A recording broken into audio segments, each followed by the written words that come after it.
If you've read the episode title, you know this is part 86 on the sausage roll killings. Named after the instrument of the murder, a sausage roll, not to be confused with the perpetrator of the murder, a dangerous individual named Pork Pie Pete. Allegedly. I mean, we're not saying he did it, but he was found with ketchup. Tomato sauce. This is a British case. Sure. He was found with tomato sauce and a receipt for sesame seeds in his bag. Sesame seeds, which are commonly found on sesame plants. Well, yes, but more relevantly, sausage rolls. Before we get to that, though, we have an update on one of our very first episodes, titled Stupid Idiot Episode for Losers Final Full. That was actually an error because we forgot to change the title before uploading, but fans thought the weird title was a hint for an ARG, so we just kind of rolled with it. That's the one about the college kid that got taken by aliens, right? The one about the college kid you insist was taken by literal fucking aliens. Yes. I'm more inclined to think of the story as a simple murder case. We can agree to disagree about the basic nature of material reality, sure. Anyway, a listener recently sent me a link to a Reddit post they seem to think was related. And I have to admit, a lot of the details match up. Can you pull it up on your screen? Yeah, just a sec. Oh, this is long. And I'm going to make you read the whole thing out loud. I hope you've got water. Oh, it's going to be so funny and ironic when your dead body is discovered floating belly up in the Pacific Ocean with a microphone shoved down its throat. The coroner won't stop laughing for days. Huh? What was that? Nothing. Okay, here's the post. Am I the asshole for kidnapping a human and involving her in my criminal plot?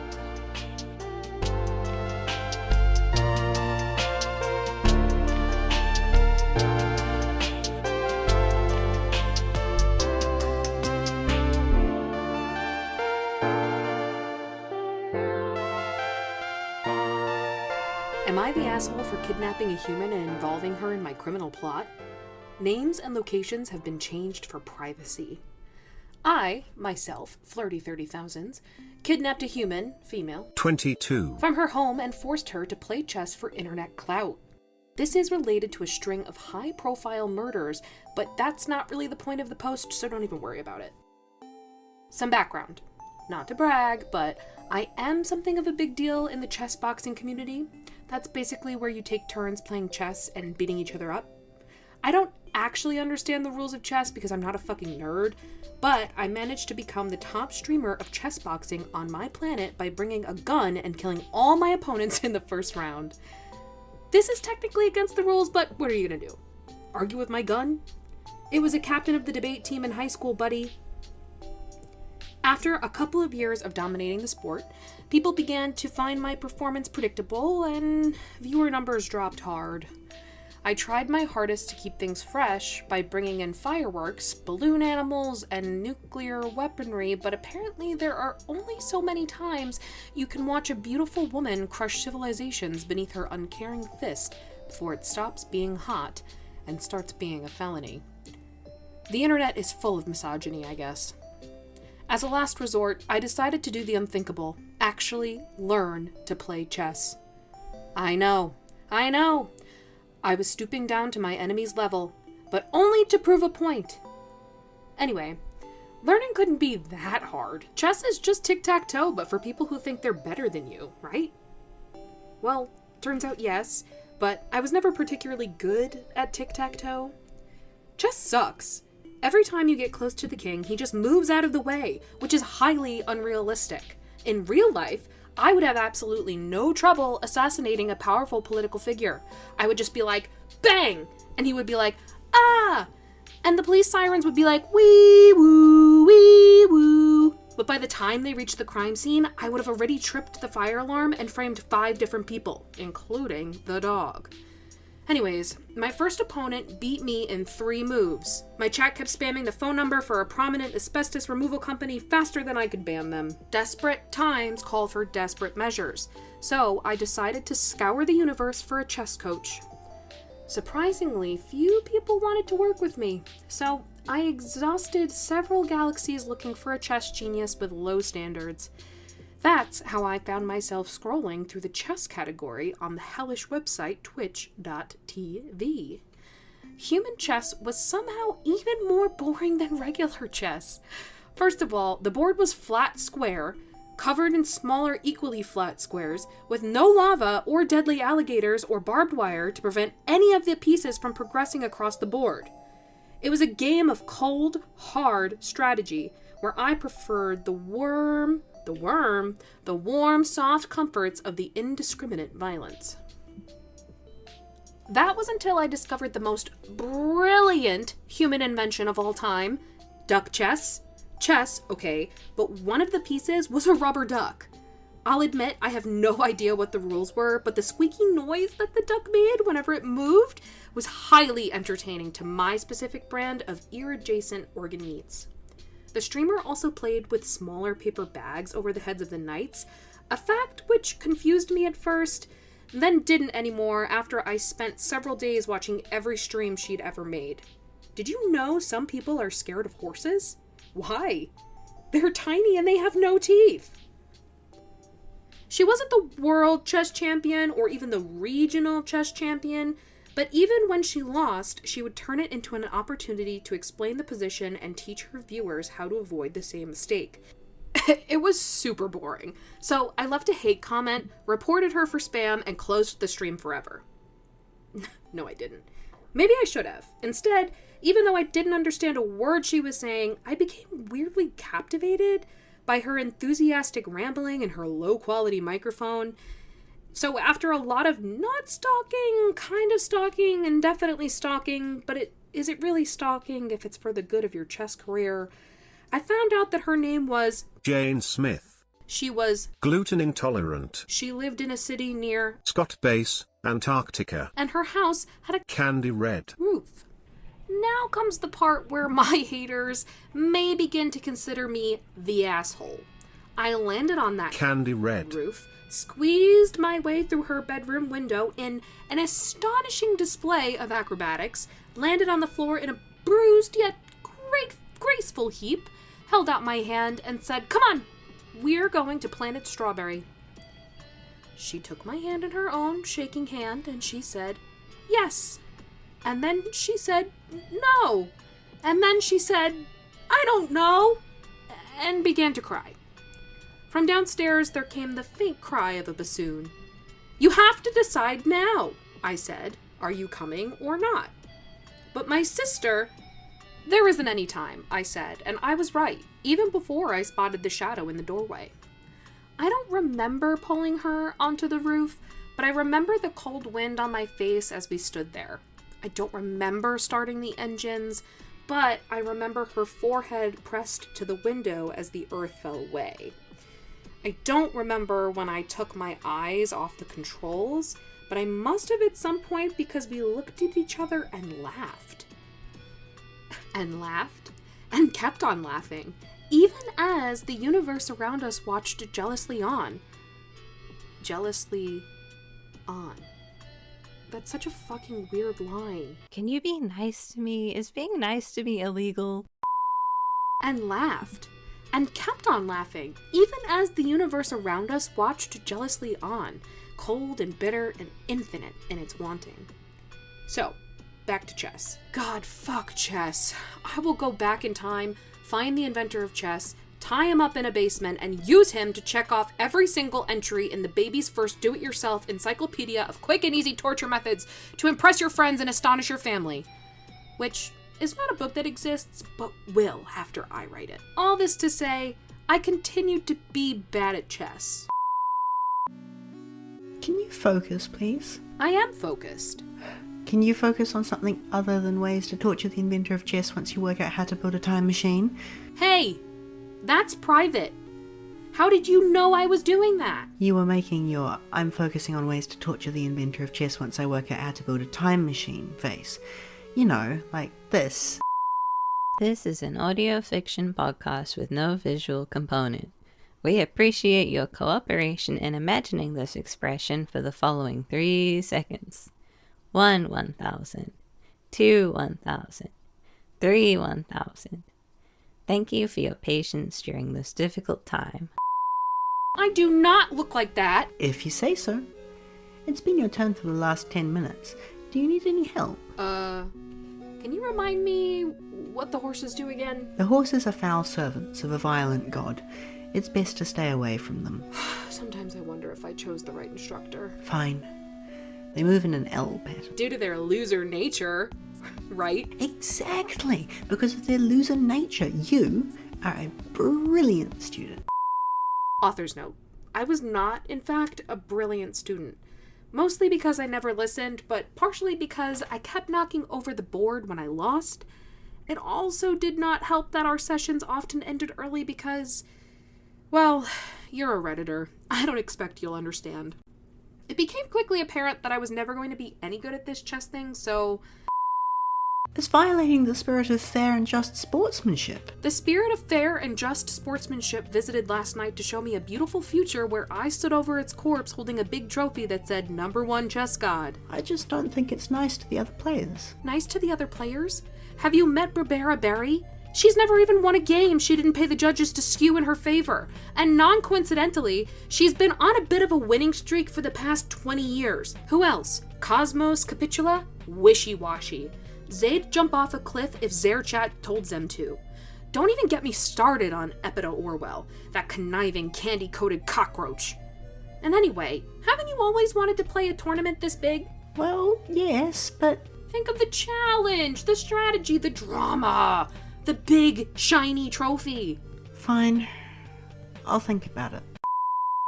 That's how I ended up at the Galactic Chess Championships, Jane Smith. relaying instructions to me through a carefully concealed earpiece. Yeah, it looks like she's planning on playing the asparagus gambit, so if you could preempt that by capturing that pawn to your left. No, your other left. No, your other left. You know, the left that somehow so far left as to actually become your right. No, I couldn't have just said that in the first place. Capture that and put it in a pot of boiling water. Good. Leave it to simmer for 15 minutes or until it becomes soft. That way she can't use it to poke your eye out later. Right, now, if we switch our attention to... The pot is boiling over! Bessie! Stop picking your nose and do something. I can't look. I just can't. Well, the match being cancelled because your opponent mysteriously acquired third-degree facial burns isn't the result I was hoping for, but it's not terrible. Bishop to Z12. Not that bishop, the other bishop. Can you stop holding him upside down? He doesn't like it. Of course they have feelings. No, I'm not mad. I'm just a little stressed out right now because we're in the middle of a game and your chat won't stop yelling death threats at both sides. If you could just pay attention to the position of your queen and... Oh, we won. Ha! Good job, team. Okay, we win this one, we take the championship. No pressure though, but a little bit of pressure. But no pressure. Let's play this one safe. Start with the good old dentist's opening. What do you mean you didn't bring any pliers? I guess we could try the firefighter's attack.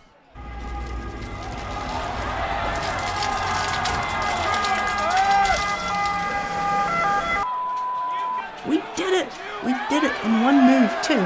Oh my giddy aunt, we're chess wizards!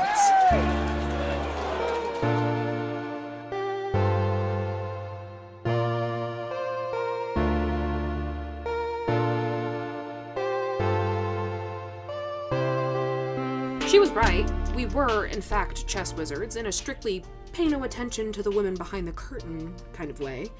I'll speed over the details of our chess accomplishments because they're all very well documented if you know the right search terms. I'm sure one of you will find the appropriate clips and have a master post made with, 10 seconds of me publishing this, which is good news for me because I never bothered keeping track of what exactly award we won which year. I just know there were so many trophies it was almost a relief when the Intergalactic Chess Association came and seized them, simply because it meant that They were no longer there to fall on my head every time I went to open a cupboard. And seized they were, because nothing lasts forever. Only ancient shitty board games. It didn't even happen during a tournament. I was making a vanity appearance on a talk show to discuss my new book, Moby Dick, when the host surprised me with this big old robot. Grown by his grandfather and passed down as a family heirloom, or so he said, although I'd seen the farmer's market having a sale on that model just last week. You ever seen one of those lemon-powered batteries? Yeah, like that, but a chess-playing robot that spat lemon juice on your face when I thought you were winning. A low-down, dirty, rotten tactic I would never have used myself, mostly because I would never give an opponent anything that might protect them from scurvy. I consider it a human right to be allowed to die from scurvy. In our time as chess champions, Jane we Smith. had perfected our remote communication system and was currently trialing a process by which she could control my limbs remotely. We decided to test it out that day instead of during a proper match where more was at stake. The issue was not that it didn't work, the issue was that it worked too well. Through some kind of magical or electrical process, I'm not a robotics engineer, I'm a piece of meat, the signal sent to me also got picked up by the robot. When I moved, it moved. They couldn't figure out what was wrong with it, but by the time they had, I ditched the earpiece and flown halfway across the universe in a shitty stolen meat ship to lie low for a while. Cheating is fine. Cute, even. It's always fun to see the kinds of bugs in the game people manage to exploit, as well as watch the chess developers racing to patch them. Like in version 5.0, where all chessboards were updated to stick to the surface they were placed on, preventing the losing player from flipping the board. That didn't stop anyone. Obviously, all they had to do was flip the table instead. But I was the ultimate underdog. I'd gone from winning through brute force to slowly learning how to play the game by its actual rules to becoming the undisputed champion of every tournament. So the people were proud of me. My chat was proud of me. These days, I only get spam bots and hate watchers. I blamed Jane Smith. It had been her passion for chess and cute smile and brilliant invention that had got me into the mess in the first place, hadn't it? I didn't even leave her a note when I left. I just stormed off in a huff for 2 months, and by the time I'd calmed down enough to come back, the house was empty. I stood in the middle of it, looking at the shelf where she used to keep her scantily clad anime figure collection, and I'll admit it, perhaps shedding a manly tear. I'd abandoned her in the middle of a galaxy where she had nothing, knew nobody, and was joint holder of the title social media villain of the month. I don't know what happened to her. There were whispers that she'd, fought her way out of space jail to become a line cook / space pirate / puppet president of the United States, but most of those came from the online fanfiction, which would never qualify for publication in a proper scientific journal. I know, because I've tried. So, this is the part where you tell me I'm not the asshole, okay? I mean, I already know that. And I don't need or care about your opinion, but whatever. Just tell me what I did was understandable. Tell me you get it. Tell me you get it. Edit.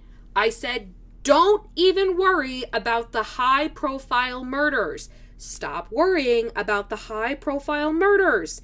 If you're so interested in murder, why don't you come over and I'll give you a free demonstration, you piece of...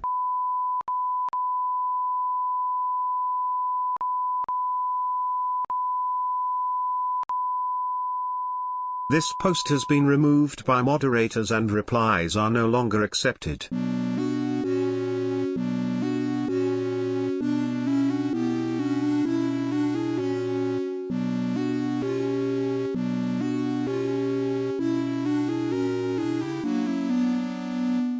Well, what did you think of all that? That age gap.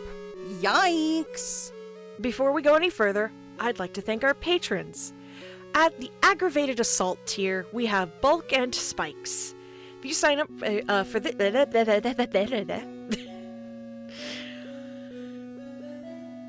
If you... I fucked myself up. Let's try that one again. If you sign up for this tier, we will punch one person of your choosing. At the second degree murder tier, we have Monkozia. If you sign up for this tier, we will accidentally hit your nemesis with our car. And at the first degree murder tier... Hold on! My name is in here. This is good for not reading the script before I actually start going.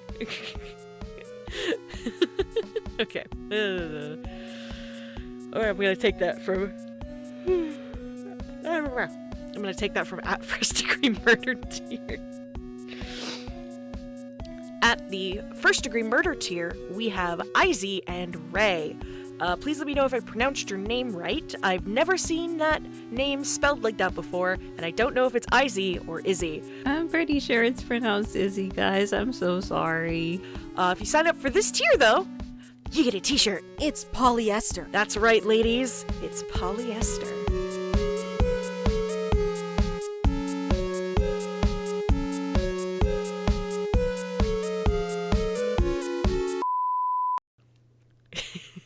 I'm sorry, I had to throw in the bit about people mispronouncing my name. Everybody, when they first see my name written out, they say Izzy instead of Izzy.